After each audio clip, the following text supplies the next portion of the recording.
नमस्कार दोस्तों। चलिए आज नेक्स्ट क्लास फिर आगे बढ़ते हैं। इस क्लास में हम आपको बताएंगे किस प्रकार से हमें कोई डेटा दिया जाता है, उसको किस प्रकार से डायग्राम में हम दिखा सकते हैं, एक पीओ टेबल बना सकते हैं और पीओ टेबल के बारे में बताएंगे। और जो डेटा दे रखा है इसको जैसे कोई एक डेटा आपको दे दिया, अभी जैसे इसमें कंप्लीट डेटा है ए वाले कॉलम में, तो इसको किस प्रकार से अलग अलग में सेपरेट करेंगे। तो चलिए क्लास स्टार्ट करते हैं। जैसे हमें डेटा दिया गया है, तो जो डेटा दिया गया है इसको सिलेक्ट कर लेते हैं। ये मैंने कोई रैंडमली डेटा उठाया हुआ है, तो इस डेटा को मैंने सिलेक्ट कर लिया है। उसके बाद हमें इसको सेपरेट करना है, तो हम अपने डेटा के टैब में जाएंगे। डेटा टैब में जाने के बाद यहाँ से टेक्स्ट कॉलम सेलेक्ट करेंगे, डेलिमिनेट करेंगे, इसको इस पे ही रहने देना है। इसको नेक्स्ट करेंगे। नेक्स्ट के बाद जो आप बीच में सेमीकोलन हो तो सेमीकोलन क्लिक करना है, टैब हो तो टैब, हमारा कॉमा है तो हम कॉमा रखेंगे। टेक्स्ट क्वालिफायर में हम कॉमा को रख लेते हैं। इसके बाद चलेंगे नेक्स्ट। उसके बाद हमें यहाँ से इसको जहाँ पे हमें दिखाना है, हमें ई कॉलम से इधर से स्टार्ट करना है, तो यहाँ से हम दिखा सकते हैं या आप यहीं से भी दिखा सकते हैं। यहाँ से हम ए कॉलम से हम रहने देते हैं, इसको अलग अलग डिवाइड कर देंगे और अब इसको फिनिश कर देते हैं। तो देखिए हमारा डेटा अलग अलग में सेपरेट हो गया है। तो चलिए अब इसकी पिवोट टेबल बना देते हैं। हम एक किस प्रकार से बनाते हैं हम भी आपको आज बता देते हैं। तो हम यहाँ से एक पिवोट टेबल बनाएंगे पूरे इस डेटा की। तो जो डेटा बनानी है हमें वो डेटा सेलेक्ट कर लेना है। ये हमने डेटा सेलेक्ट कर लिया है। अब यहाँ से हम पिवोट टेबल बना देते हैं इसका। हम इंसर्ट बार में आ जाएंगे, इंसर्ट बार से पिवोट टेबल उठाएंगे। यहाँ से जो सेलेक्ट किया है वो हमारा रेंज दिखा दिया इसमें। तो ये दिखा रहा है कि न्यू में करना है या इसी में, तो हम इसी में दिखा देते हैं आपको बना के। दैन ओके, फिर लोकेशन दे देते हैं इसको जहाँ पे हमें शो करना है, तो हमें यहीं से दे देते हैं इसको लोकेशन। दैन ओके, अभी हमारी व्यू टेबल आ गई हमारे पास। हम इसको थोड़ा सा मिनिमम कर देते हैं छोटा। अब इस व्यू टेबल अभी फिलहाल हमारी ये ब्लैंक है। इसको दर्शाने के लिए जो हमारे दिए गए हैं फील्ड में, जैसे नेम लिखेंगे तो नेम आ जाएगा पूरा रो में, सब्जेक्ट में सब्जेक्ट आ जाएंगे, अलग अलग डिफाइन करेंगे। इसको थोड़ा बड़ा कर देता हूँ मैं।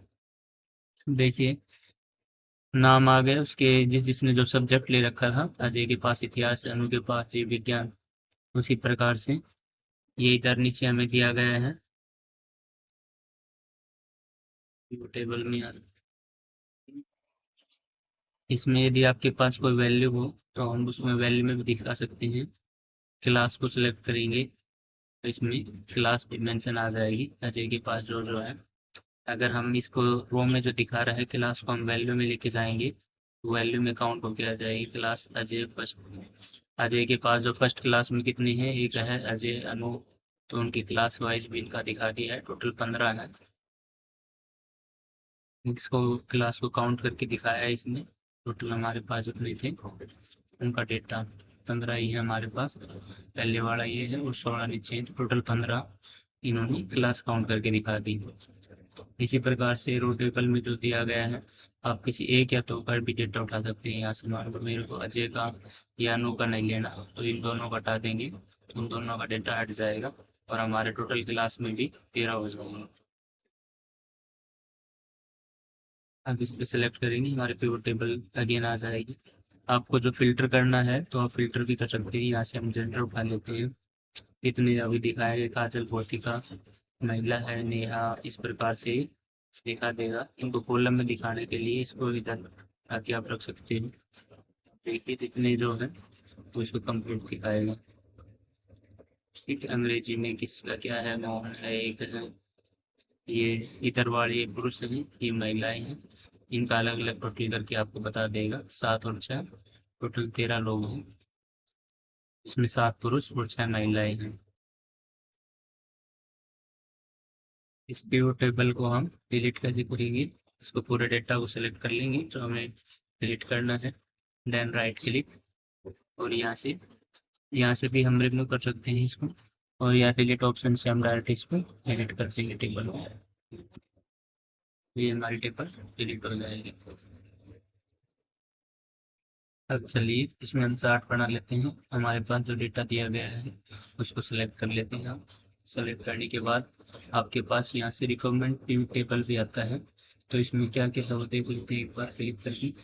इसमें क्या है कि हम डायरेक्ट यहाँ से रो लेवल और काउंट ऑफ नेम डायरेक्ट देख सकते हैं। यहाँ से ये जितने भी दिए गए हैं आप डायरेक्ट खुद इनसे भी जो रिकमेंड है आप ऑटोमेटिक बना सकते हैं। मान लो मेरे को यही काउंट करना है, पुरुष और महिला है कितनी है, तो ओके कर देंगे और ये ऑटोमेटिक हमें एक न्यू टेबल में दिखाई देगा कि इतनी पुरुष हैं और इतनी महिलाएं हैं, टोटल इतनी हैं। इसके बाद हमें क्या करना है, ये चार्ट में आपको कोई भी चार्ट जो अच्छा लगता है वो आप यहाँ से चार्ट उठा सकते हैं। जो भी आपको चार्ट बनाना है तो उस पर ओके देन ओके दबाओगे तो यहाँ पे हमारा ये चार्ट बन के आ जाएगा। ये सभी हमारे न्यू सेल में चले जाते हैं जिससे उस सेल में दिखाई नहीं देता अच्छे से, इसलिए नए सेल में ये डेटा हमारा उठ के आ गया है। अब इसमें हिंदी के जितने काउंट क्लास वाइज हैं, सामाजिक विज्ञान, विज्ञान, भौतिक विज्ञान जितनों के पास है यहाँ से ये इनका नंबरिंग दिया हुआ है। इस टेबल में देखेंगे जिनके पास जैसे दो दो हैं, अंग्रेजी का इतिहास का एक है तो इतिहास का थोड़ा हमें कम मिलेगा। इतिहास का एक है, अंग्रेजी के जिसके दो हैं उसकी ये टेबल में ये एरो फुल दिखाई देगी। अब अपनी उसी सीट के ऊपर वापस चलते हैं हम।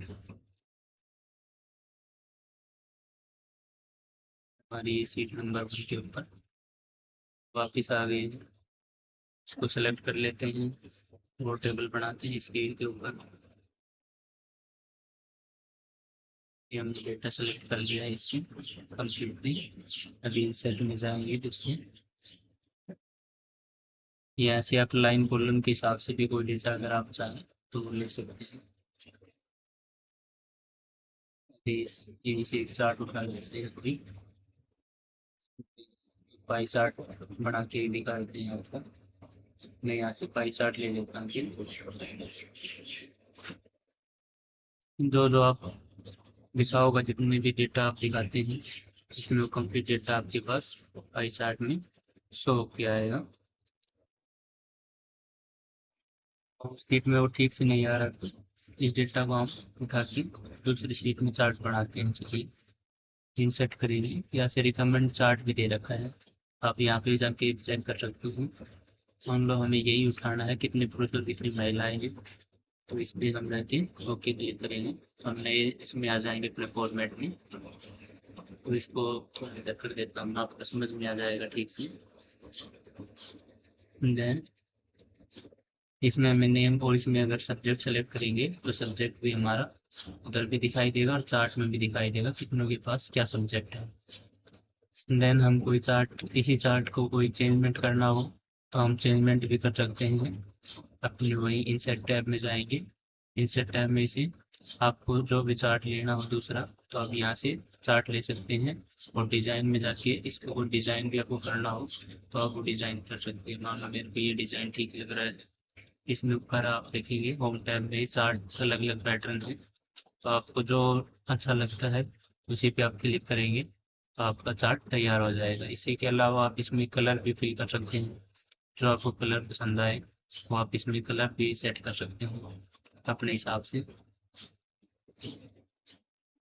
देखिए आपको बहुत से कलर भी दिए गए हैं, तो आप इसमें कलर भी लगा सकते हैं चार्ट के अंदर ही। इसके अलावा ऐड चार्ट एलिमेंट के अंदर हम जाके इस पे क्लिक करेंगे। इस पे आपको टाइटल पे नाम नंबर चाहिए तो आप वो चार्ट चाहिए तो हम वो चार्ट क्लिक करेंगे। यहाँ पे आप अपना टाइटल पे कुछ नाम भी चेंज कर सकते हैं, तो जिसका चेंज करना चाहेंगे आप। ये अलग अलग सेपरेट करके दिखा दिया है, तो उसमें इतने हैं, महिलाएं इतने हैं, सबनों ने जो सब्जेक्ट ले रखा है उस हिसाब से। इसके अलावा इसमें आप डेटा लेबल भी लगा सकते हैं। नीचे देखिए पूरा जो आपके सब्जेक्ट है सब्जेक्ट वाइज डेटा के हिसाब से दिखा दिया है कितने कितने क्या क्या सब्जेक्ट ले रखा है, कितने पुरुष हैं कितनी महिलाएं हैं। इसके बाद इसको डिलीट कर देते हैं और आगे बढ़ते हैं। इस टेबल में मैंने मार्क्स भी ऐड कर दिए हैं। आप बना के देखते हैं हमारी टेबल कैसे क्या बनती है। तो अपनी टेबल को सिलेक्ट करेंगे। सेलेक्ट करने के बाद आप पिवट चार्ट में जाके pivot chart and pivot table बना सकते हैं। यहाँ से इसी में बनाएंगे तो इसको लोकेशन दे देंगे। ओके, तो हमारी टेबल बन गई है। अब इसको सेलेक्ट करते हैं कि क्लास वाइज एंड मार्क्स कितने क्या हैं। देखिए क्लास और मार्क वाइज हमारा डेटा आ गया है कि 8वीं क्लास में किसके पास कितने मार्क्स आए हुए हैं।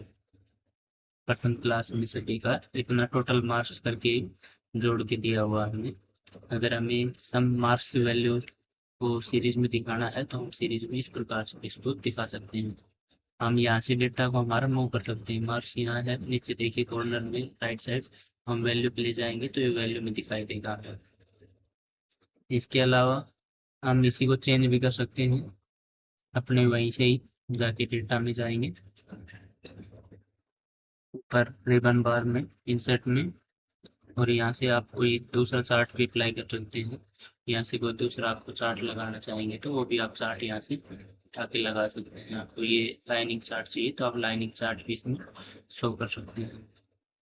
इसके अलावा हम आपको पाई चार्ट के बारे में बता देते हैं। एग्जाम्पल ही मैंने ये डेटा है, ये डेटा मैंने ले लिया। अब इसको पाई चार्ट में किस प्रकार से देते हैं तो ये पाई चार्ट का हमारा ऑप्शन है, तो इसको पाई चार्ट में दर्शाएंगे इसे। तो ये टोटल ये कलर वाइज दे दिया है, डैनियल का, एमिली का, इम्मा का। तो और ये टोटल हमारा चार्ट में कलर वाइज आपको दिख रहा होगा अच्छे से। इसमें आप सब्जेक्ट भी कर सकते हैं। मान लो मैंने सब्जेक्ट पर क्लिक कर दिए तो इसमें सब्जेक्ट की भी एंट्री हो जाएगी आपका, किसके पास कितना सब्जेक्ट है किस प्रकार से। तो हमारा ये पाई चार्ट इस प्रकार से थोड़ा सा दिखाई देगा। इस पे सिलेक्ट करेंगे प्लस वाले पे तो डेटा लेवल पे जाके हम जिसके पास जो वैल्यू है वो वैल्यू भी हम शो आउट कर सकते हैं। एक ही चार्ट के माध्यम से हम सभी को बता सकते हैं कि डैनियल के पास इतना है, एमिली के पास इतने सब्जेक्ट इतने मार्क्स। तो इसके हिसाब से हम उसको बता सकते हैं। और ये जेंडर कितने मेल फीमेल हैं उनको काउंट करके बता रहा है। अगर हम सब्जेक्ट को काउंट करवाना चाहें तो सब्जेक्ट को वैल्यू में उठा के घेर देंगे। अब देखिए सब्जेक्ट भी काउंट करके आपको बता रहा है। हमारे काउंट ऑफ सब्जेक्ट है, काउंट ऑफ जेंडर है, ये इनके नेम दिए गए हैं और ये वैल्यू इनकी टोटल करके बता रहा है इधर से। सब्जेक्ट को आप फिल्टर में करोगे तो फिल्टर में आ जाएगा हमारा सब्जेक्ट, और आपको जो जो सब्जेक्ट में से चाहिए वही केवल, मुझे केवल चाहिए कि आपको ज्योग्राफी वगैरह का तो उसमें हटा देंगे, हिस्ट्री वगैरह हटा देंगे, इंग्लिश हटा देंगे, तो ज्योग्राफी मैथ साइंस हम रख देते हैं। देन ओके, तो हमारा उन तीन का ही दिखाएगा डेटा ये हमारे पास है। तो आशा है कि आपको क्लास पसंद आई होगी और वो समझ में आया होगा। अगर समझ में नहीं आया हो तो कमेंट बॉक्स में ज़रूर लिखें जहाँ भी आपको कुछ समझ में ना आया हो। धन्यवाद। जय हिंद, जय भारत।